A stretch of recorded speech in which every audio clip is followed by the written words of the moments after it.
성공하는 법은 간단하다. 첫째, 자신이 원하는 것을 구체적으로 결정하라. 둘째, 그것을 이루기 위해 대가를 치를 용의가 있는지 결정한 다음에 그 대가를 치르라. 두 번째 단계를 거치지 않으면 절대로 원하는 것을 이룰 수가 없다. 미국 기업인 넬슨 벙커 헌트의 말입니다. 제가 중학생이 갓 되었을 무렵 우리 마을에 도서관이 생겼습니다. 저는 벌집처럼 빽빽한 서고 사이를 돌아다니면서 마음껏 책을 읽었어요. 그리고 거기서 우연히 나폴레온 힐의 성공의 법칙이라는 강렬한 제목의 책을 만났습니다. 중학생 때 저는 몰랐지만 나폴레온 힐은 사실상 성공학 분야를 처음 정립한 대동기부여가였습니다. 그 책의 핵심이 지금도 저는 기억납니다. 4단계였어요. 첫째, 원하는 것을 명확히 알아. 둘째, 그것을 이루는 기한을 정하라. 셋째, 지불해야 될 대가를 결정하라. 넷째, 이상을 종이에 적어서 아침과 저녁 하루 2번씩 큰 소리로 읽어라. 제가 이 4단계를 모두 기억하는 이유는 적혀있는 대로 실제로 따라해 보았기 때문입니다. 원하는 것은 대학 합격이었고 실제로 이루어졌습니다.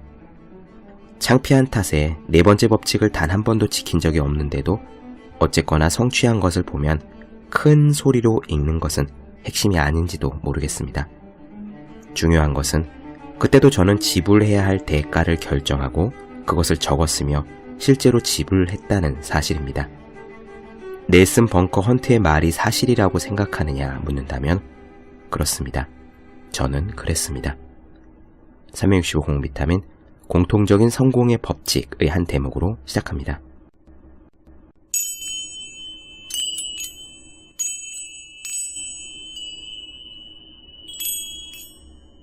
안녕하세요.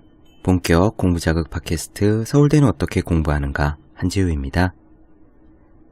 2017년 새해 첫 방송입니다. 그리고 데일 카네기의 행복론, 걱정과 스트레스를 없애고 행복하게 사는 방법에 대한 마지막 방송이기도 합니다. 책의 목차를 수르륵 넘기다가 눈을 잡아 끄는 챕터의 제목이 있었어요. 걱정을 완벽하게 극복하는 법. 아니, 걱정을 완벽하게 극복하는 방법이라는 게 무엇일까요? 그런 게 있긴 있을까요? 데일 카네기는 그렇게 써놓고 그 안에 챕터의 소제목으로 4글자를 박아 놓았습니다. 다름 아닌 기도하라. 이 글의 내용에는요, 카네기 자신의 이야기가 들어있습니다. 힘들었던 시절, 가난했던 환경을 극복하고 기도를 통해서 마음의 평온을 찾은 그런 이야기가 들어있어요. 그래서 걱정을 없애는 궁극의 힘이 기도라고 데일 카네기는 그렇게 조언합니다. 새해 첫날 첫 문을 열기에 좋은 내용인 것 같아요. 걱정을 완벽하게 극복하는 방법, 그리고 자신의 고민거리, 걱정거리, 여러가지 힘든 것을 겸손한 마음으로 기도하는 것. 방송을 시작하기 전에 먼저 말씀을 드리지만 저는 개인적으로 기독교는 아니고요. 또 정기적으로 나가는 종교시설도 없습니다. 개인적으로는 절을 좋아하고 성당을 지날 때마다 성호를 이따금 긋기도 하고요. 또 명상과 영혼과 마음에 대해서 붓다가 남긴 가르침에 대해서 우리 자신보다 더 커다란 존재, 우리가 완전히 이해하지 못하는 세상에 대해서 관심이 있습니다. 저 개인적으로는 그렇고요. 하지만 데일 카네기의 이 글, 기도하라 라는 챕터를 읽기에 또 제가 생각한 방식대로 이 글을 이해하기에 저는 전혀 어려움이 없었고 거북함도 없었습니다. 데일 카네기는 물론 이 글에서 성경과 하느님, 이렇게 그리스도교의 언어로 이야기를 하지만요, 그 언어 아래에 있는 뜻, 그 마음을 이해하기에는 이 방송을 들으시는 여러분들께서 종교가 있든 없든 또 어떤 종교를 가지고 계시든 간에 문제가 되지 않을 거라고 그렇게 생각합니다.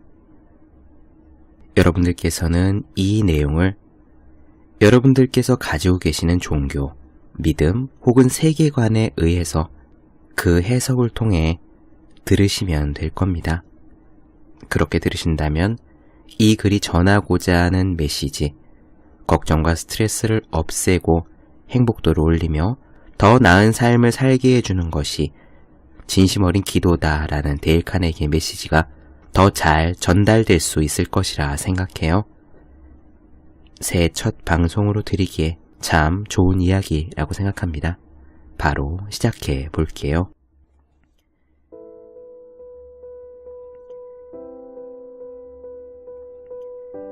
나는 미주리주의 시골 농장에서 자랐다. 당시 다른 농부들과 마찬가지로 부모님은 가난한 살림을 하고 있었다. 어머니는 시골 학교 교사였고 아버지는 한 달에 12달러를 받고 남의 밭일을 해야만 했다. 어머니는 나의 옷을 손수 만들었을 뿐만 아니라 옷을 빨기 위한 세탁 비누도 손수 만들었다. 집에 현금이라고는 돼지를 팔 때 외에는 일체 없었다. 식료품점에 버터나 달걀을 가지고 가서 밀가루와 설탕 그리고 커피로 바꾸었다. 내가 12살 때 받은 1년간의 용돈은 50센트가 채 못 된다. 독립기념일에 아버지가 큰맘 먹고 10센트의 용돈을 주셨을 때는 내가 세계에서 제일 가는 부자가 된 듯했다. 나는 매일 1마일, 그러니까 1.6km씩을 걸어 교실이 하나뿐인 학교에 다녔다. 눈이 많이 내려서 수은주가 영하 28도를 가리킬 때도 그 길을 걸어 다녔다. 14살이 될 때까지 고무신이나 장화를 신어본 적이 없으며 긴 추운 겨울 동안 나의 발은 항상 물에 젖어 있었고 차가웠다. 어린 마음에 누구나 겨울에는 다 그렇게 사는 건 줄 알았다. 뽀송뽀송하게 마르고 따뜻한 발을 가진 사람이 있다는 것은 상상할 수조차 없었다. 부모님은 하루 16시간씩 부지런히 일을 했지만 그래도 빚에서 벗어나지 못했다. 아주 어릴 때 큰 홍수로 옥수수밭과 건초밭이 침수되어 엉망이 된 적도 있었고 5, 6년 동안이나 흉년이 계속되었던 기억도 있다. 또 매년 돼지가 전염병으로 죽어갔고 그것을 태워버리는 냄새 때문에 구역질이 나던 때를 지금도 기억하고 있다. 수해가 전혀 없었던 해가 있기는 했다. 옥수수도 풍년인 해가 있었다. 송아지나 돼지 새끼를 사서 옥수수로 그놈을 살찌게 했다. 그러나 결과는 마찬가지였다.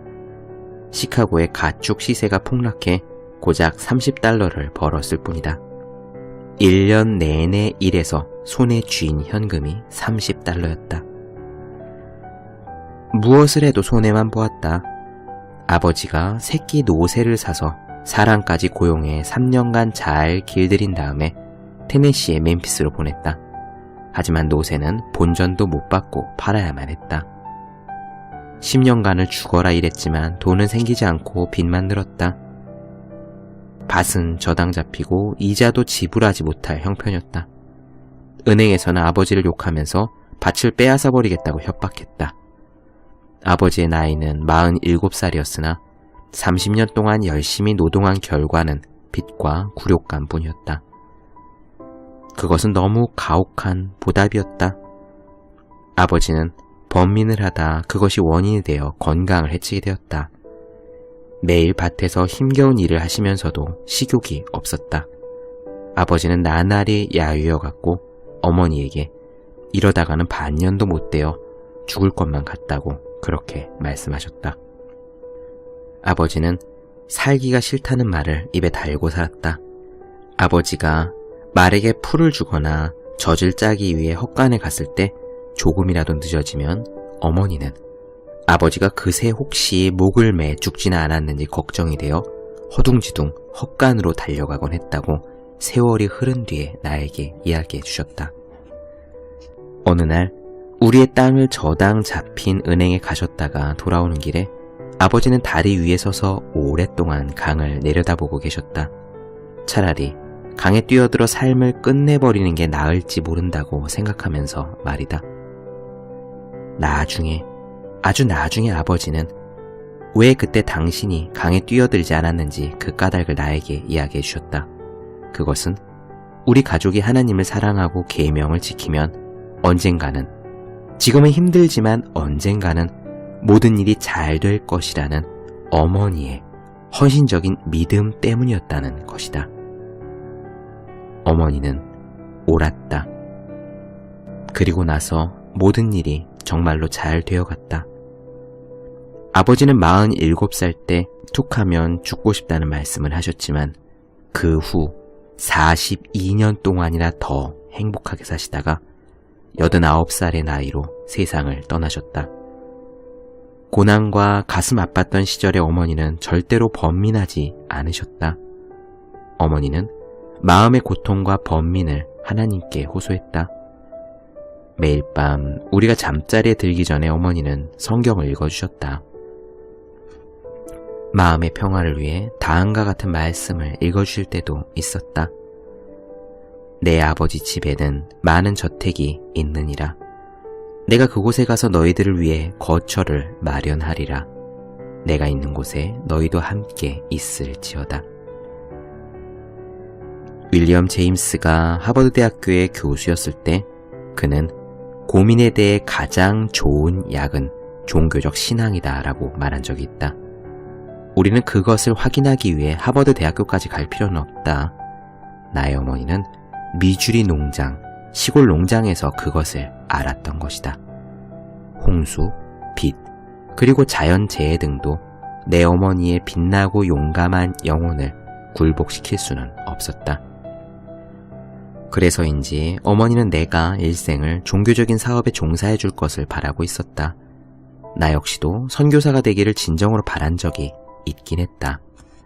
하지만 대학에 들어가고 나서 나이를 먹으면서 생각이 달라졌다. 생물학, 과학, 철학, 그리고 비교 종교학 등을 배우고 어떻게 성경이 쓰여지게 되었는지에 대한 여러 책을 읽었다. 나는 무엇을 믿어야 할지 몰랐다. 인생에서 어떤 목적의식을 찾을 수 없었다. 나는 기도하기를 그만두고 불가지론자가 되었다. 그러면서 인생은 계획될 수 없으며 목표가 없는 것이라 믿게 되었다. 그런데 나에게 행운이 따랐다. 그렇게 몇 년을 살다가 어느 날 문득 이런 생각이 들었던 것이다. 우리가 자신의 신체나 전기 또는 가스 엔진의 신비를 이해하지 못하고 있다고 해서 그것을 사용하고 향유하는 데 어려움을 느끼지는 않는다. 기도나 신앙의 신비를 이해하지 못한다고 해서 종교가 가져다주는 보다 풍부하고 행복한 생활을 즐기지 못하리란 법은 없다.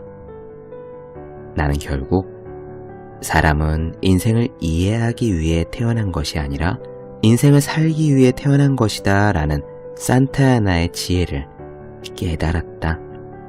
그래서 나는 다시 종교로 되돌아왔다. 아니, 종교의 새로운 의미로 한 걸음 전진했다. 교회를 분립시키고 있는 신조나 교리의 차이에는 이제 관심을 갖지 않는다. 나의 흥미는 오로지 종교가 나에게 해주는 일에 달려있다.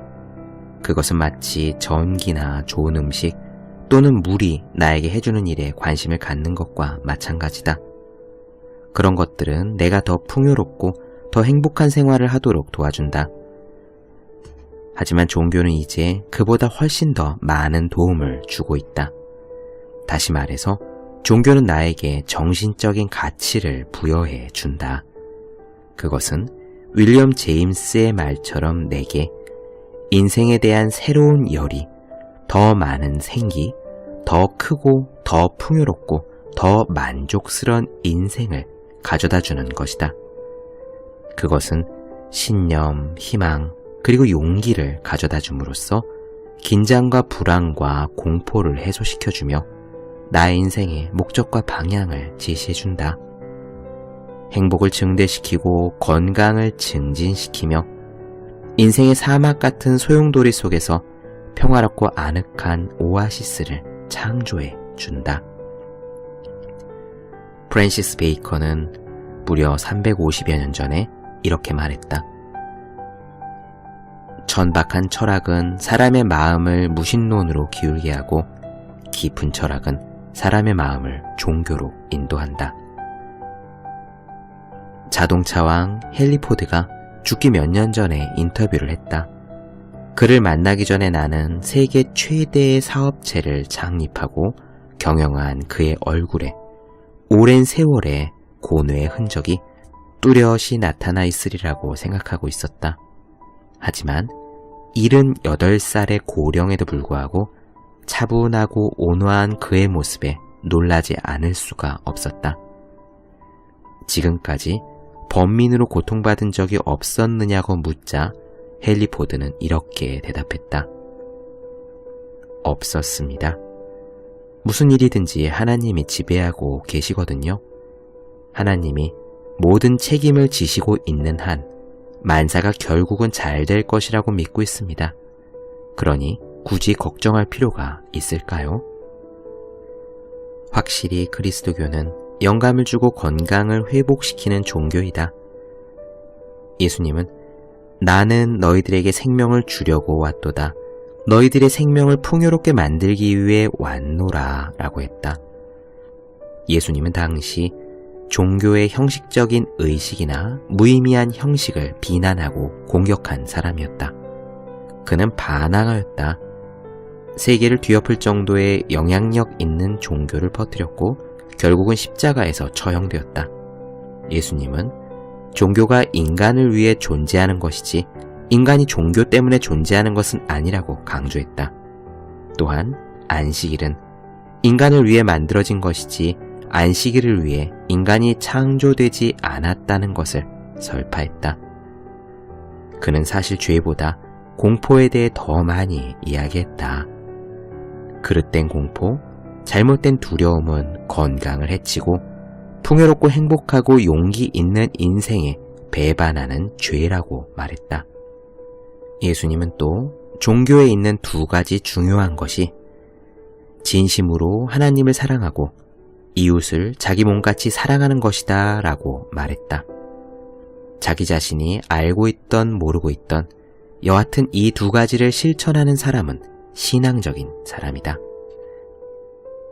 가장 훌륭한 정신분석학자의 한 사람인 칼 융은 그의 논문 영혼을 찾는 현대인에서 이렇게 말했다.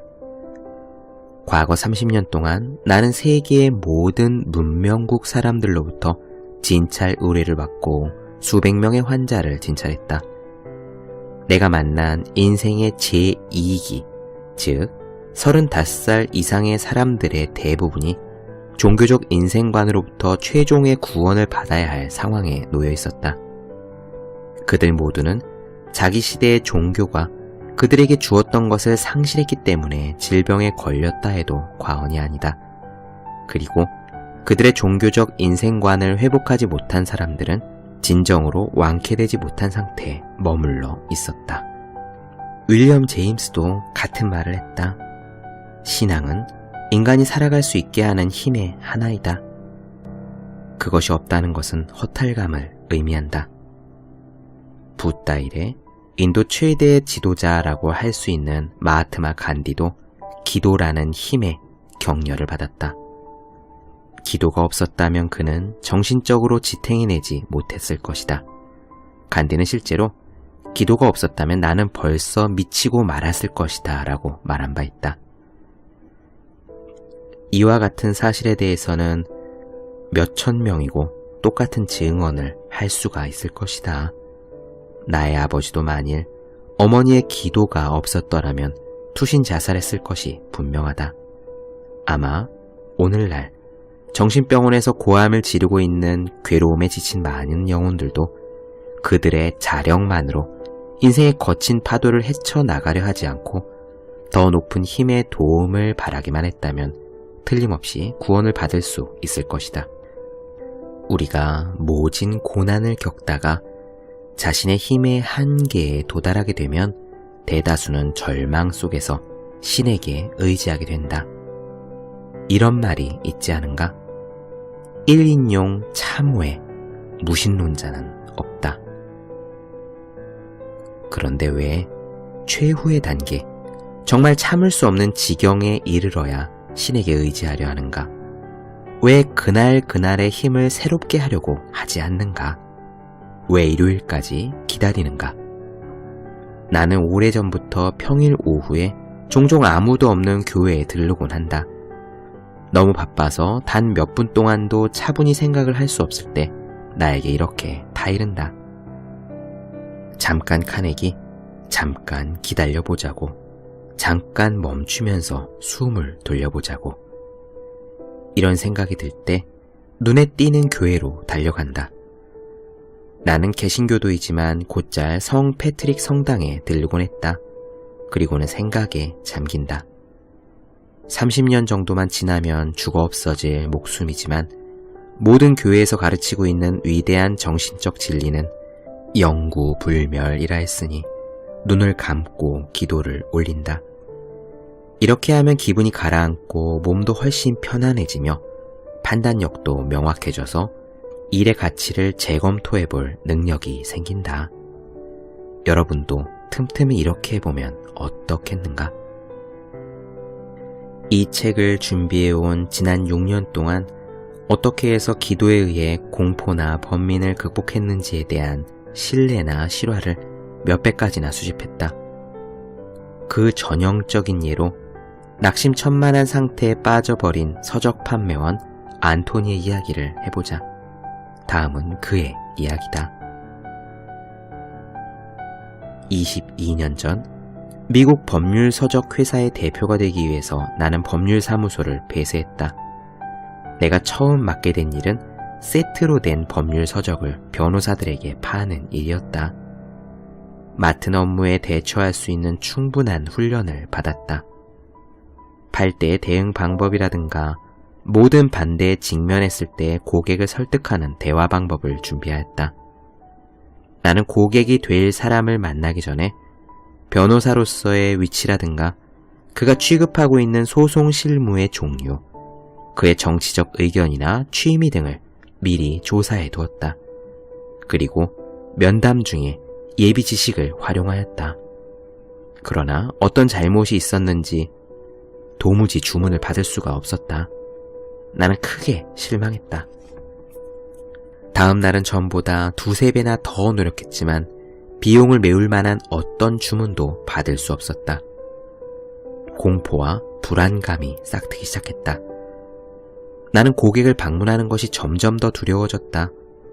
고객이 될 사람들의 사무실에 들어가기 전에 공포에 사로잡혀서 문 밖의 복도를 왔다 갔다 하거나 건물 밖으로 나가 주변을 서성거릴 때도 한두 번이 아니었다. 살그머니 문의 손잡이를 돌리면서 그 사무실 안에 아무도 없기를 바라기까지 했다. 책을 판매하러 다니는 세일즈맨이었던 내가 말이다. 그러자 판매 지배인은 더 이상 내가 주문을 따오지 못한다면 기본급도 못 받게 될 거라고 경고했다. 고향집에서는 아내가 식구들의 식료품을 살 돈이 필요하다고 불평 섞인 말을 했다. 나는 번민에 사로잡혔다. 하루하루가 절망적이었다. 어떻게 하면 좋을지 도저히 몰랐다. 결국 완전히 파산해서 호텔 숙박비도 제때 치르지 못할 상황이 되었다. 고향에 돌아갈 차비도 없었고 또 차표를 살 수 있다 하더라도 실패자가 되어 고향으로 돌아갈 용기가 없었다. 결국 완전히 실패를 한 어느 날 저녁, 이것이 최후다라고 생각하면서 터벅터벅 호텔로 돌아왔다. 완전히 두들겨 맞은 느낌이었다. 의기소침해서 어떤 길을 택해야 할지 알 수가 없었다. 살든지 죽든지 아무래도 좋았다. 나는 처음으로 태어난 것을 후회했다. 나는 나에게 닥친 문제를 해결할 도리가 없었기에, 더 이상 의지할 것이 없었기에 문득 신을 떠올렸다. 아무 생각 없이 무릎을 꿇고 기도하기 시작했다. 나를 감싸고 있는 절망의 어둡고 깊은 파도를 뚫고 나갈 수 있는 빛과 지혜를 달라고 애원했다. 신에게 책 주문을 많이 받게 해달라고, 그리고 처자식을 먹여 살릴 수 있는 돈을 벌게 해달라고도 애원했다. 기도를 마치고 눈을 떴는데 호텔방 서랍장 위에 성서기증협회가 만든 성경책이 놓여있는 것을 보았다. 나는 그것을 펼쳐서 아무데나 읽기 시작했다. 그때 이 문장이 눈에 들어왔다. 생명을 위해 무엇을 먹고 무엇을 마실까? 몸을 위해서 무엇을 입을까 근심하지 말라. 공중에 나는 새를 보라. 심지 아니하고 거두지 아니하고 창고에 쌓으려 하지 아니하되 하나님께서는 그것들을 기르시나니 너희들은 그것들보다 귀한 존재가 아니냐. 그러므로 너희들은 먼저 그의 나라와 그의 의를 구하라. 그리하면 이러한 것들을 모두 너희에게 더하시리라. 기도하고 성경 구절을 읽고 있을 때 기적이 일어났다. 신경질적인 긴장은 사라지고 불안, 공포, 번민은 마음 흐뭇한 용기와 희망 그리고 빛나는 신념으로 바뀌었다. 비록 당장 호텔 숙박비를 치를 돈조차 없었지만 마음만 행복했다. 나는 침대에 누워서 실로 수년 만에 단잠을 잘 수 있었다. 완전히 고민에서 해방된 이튿날 아침, 곧 나의 고객이 될 사람의 사무실 문이 열리기를 기다렸다. 눈이 오는 추운 날씨였지만 자신감을 갖고 당당한 걸음으로 첫 사무실 문 앞에 다가섰다. 나는 힘차게 손잡이를 돌렸다. 그리고 활기찬 목소리, 적당한 위엄을 유지하면서 다가가 웃음을 띠며 안녕하십니까 스미스 씨, 저는 법률 서적회사의 존 안토니입니다 라고 인사했다. 그러자 상대방은 의자에서 일어나며 웃음 띤 얼굴로 손을 내밀었다. 잘 오셨습니다. 여기 앉으시죠. 이렇게 해서 그날 하루에 지난 수주일 동안 받았던 주문보다 더 많은 주문을 받을 수 있었다. 저녁이 되어 나는 개선 장군처럼 의기양양하게 호텔로 돌아왔다. 새로 태어난 것 같은 기분이었다.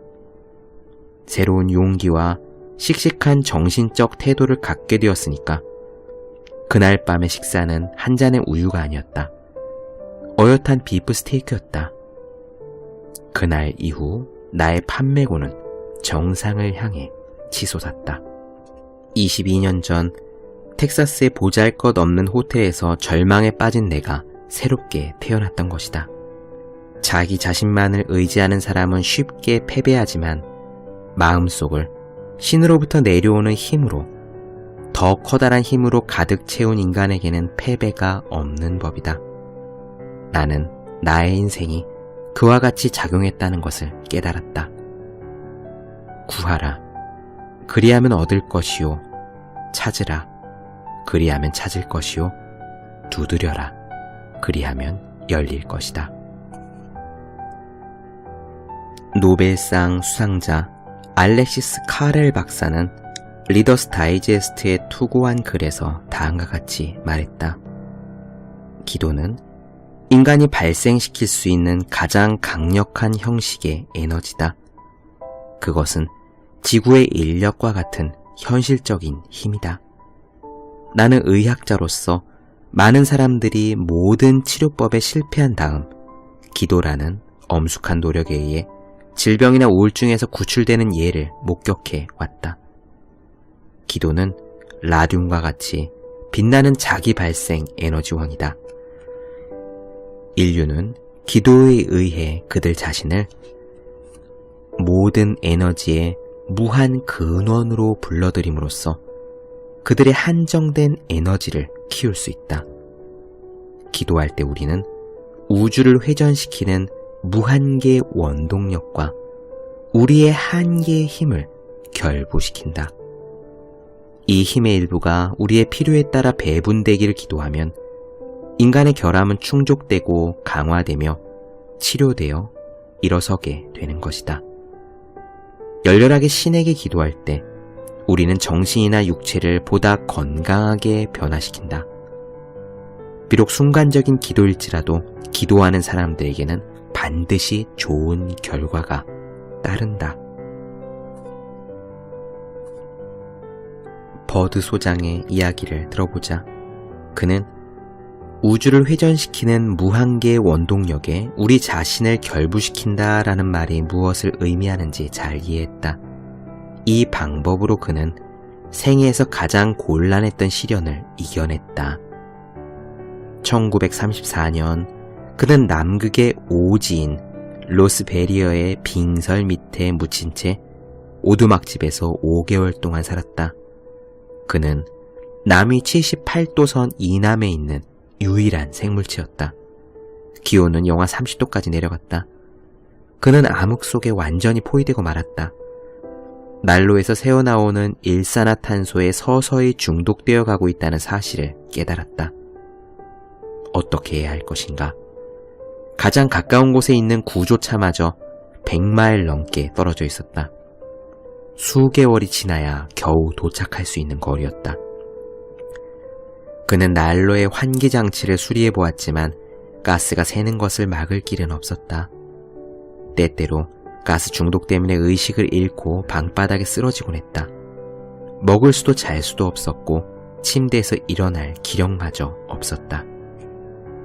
그런데 이런 상황에서 무엇이 그의 생명을 구했을까? 어느 날 그는 일기장을 꺼내 그의 인생관을 써서 남기려고 했다. 그는 인류는 우주에서 고독하지 않다 라는 한 문장을 쓰고는 그의 머리 위에 별, 성좌, 유성의 규칙적인 운행을 생각해 보았다. 또 영원한 태양이 언젠가는 황량한 남극지방 구석구석까지 비추기 위해 돌아올 것이라고 생각했다. 그리고 그는 일기장에 나는 고독하지 않다라고 썼다. 남극의 얼음 구덩이 속에 갇혀 있으면서도 자기가 고독하지 않다는 자각이 리처드 버드를 구한 것이다. 그는 말했다. 이 생각이 나를 참고 견디게 해주었다. 극히 소수의 사람만이 일생 동안 그들 속에 잠재해 있는 정력의 한계점까지 몰리게 된다. 사람에게는 결코 사용되지 않는 힘에 깊은 우물이 있다. 리처드 버드는 이 힘의 우물을 퍼내는 방법을 배웠고 그 에너지를 이용하는 법을 신에게 호소함으로써 배웠던 것이다. 왜 종교적 신념은 우리들에게 그와 같은 행복과 안정 그리고 불굴의 힘을 가져다 주는 것일까? 윌리엄 제임스는 이렇게 말한다. 몰아치는 거친 파도도 대양의 맨 밑바닥은 어지럽히지 못한다. 더 넓고 영구적인 현실의 발판을 둔 인간에게 개인적인 흥망성쇠는 아무 의미가 없는 것처럼 느껴진다. 따라서 진정으로 종교적인 사람은 동요되지 않고 평온을 유지하며 앞으로 닥칠지 모르는 모든 의무에 대해서도 조용한 마음가짐으로 대비하게 되는 것이다. 만약 번민하고 불안을 느끼고 있다면 왜 신에게 의지하지 않는가? 임마누엘 칸트가 우리에게 믿음이 필요하기 때문에 하나님을 신앙으로 받아들이는 것이다 라고 말한 것처럼 말이다. 어째서 우주를 회전시키고 있는 무한한 원동력에 우리 자신을 연결시키지 않는가? 이제 이 책을 덮고 문을 잠그고 무릎을 꿇은 다음 마음의 무거운 짐을 벗기 위한 기도를 아주 잠깐이라도 드려보면 어떨까? 네, 어떻게 들으셨나요? 여러분들께서 가진 고민과 걱정을 위해, 어려움을 위해서 두 손을 모아보라는 데일 카네기의 조언이 마음에 드셨나요? 언젠가 이 방송에서 그런 말씀을 드린 적이 있습니다. 제가 옛날에 고등학교 3학년 때 그런 기도를 거의 매일 올렸다고 말이에요. 이 세상에 수능을 보는 모든 사람들이 자신이 공부한 딱 그만큼 대박이 날 필요도 없고 망해서도 안 되고 그저 공부한 그만큼만 성적이 나오게 해달라고, 그만큼만 돌려받게 해달라고 그렇게 기도를 드렸었어요. 법륜 스님이 이런 말씀을 하신 적이 있어요. 세상은 의외로 좁다. 우리 세상을 둘러싼 울타리나 벽이 있다고 우리는 그렇게 상상할 수가 있는데, 그 울타리나 벽으로 둘러싸인 우리 세상이 의외로 좁아서 우리가 만약에 남들에게 해악을 끼치거나 아니면은 복을 짓거나 그러면은 우리가 행한 그 행동이 저 멀리 나아갔다가 벽에 탁 튕겨져서 우리에게 돌아온다. 그렇기 때문에 우리는 남에게 착한 일을 베풀고 악한 일을 하지 않는 것이, 그리고 모두가 공정하기를 바라는 것이 곧 우리 자신을 위해 하는 것이다. 뭐 그런 말씀을 하신 적이 있습니다. 제가 고등학교 3학년 때 모두가 공부한 만큼 그렇게 성적 결과를 받기를 바란 것은, 또 지금 우리가 기도할 때 세상 모든 사람들이 보다 행복하고 건강하기를 바라는 것은 우리 세상을 둘러싸고 있는 좁은 벽에 탁 튕겨져 나와 금세 우리에게 돌아올 겁니다.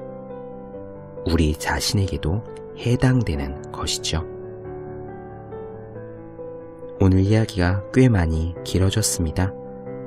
마지막으로요, 제가 정말 좋아하는 아름다운 기도문, 짧은 기도문 하나 낭독하고 마무리하도록 하겠습니다. 새해 모두 건강하시고요, 마음의 평화를 유지하시고 행복하시기를, 그리고 틈틈이 꾸준히 부지런히 열심히 공부하시기를 그렇게 기원드립니다. 감사합니다. 수피의 기도, 하즈라트 이나야 칸. 나에게 힘을 달라고 기도하였더니 신은 강해지도록 힘든 일을 주셨다. 나에게 지혜를 달라고 기도하였더니 신은 풀어야 할 문제를 주셨다. 나에게 큰 돈을 달라고 기도를 하였더니 신은 일할 수 있는 몸과 머리를 주셨다. 나에게 용기를 달라고 기도하였더니 신은 극복해야 할 장애물을 주셨다. 나에게 사랑을 달라고 기도하였더니 신은 도움이 필요한 사람들을 보내주셨다. 나에게 도움을 달라고 기도하였더니 신은 기회를 허락하셨다. 내가 원한 것은 하나도 얻지 못하였지만 신은 나에게 필요한 모든 것을 이미 주셨다.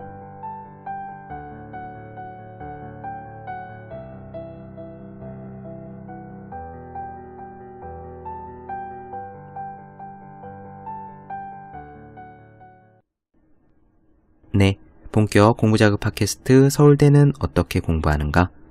오늘은 데일 카네기의 마지막 이야기 기도하라를 나눠드렸습니다.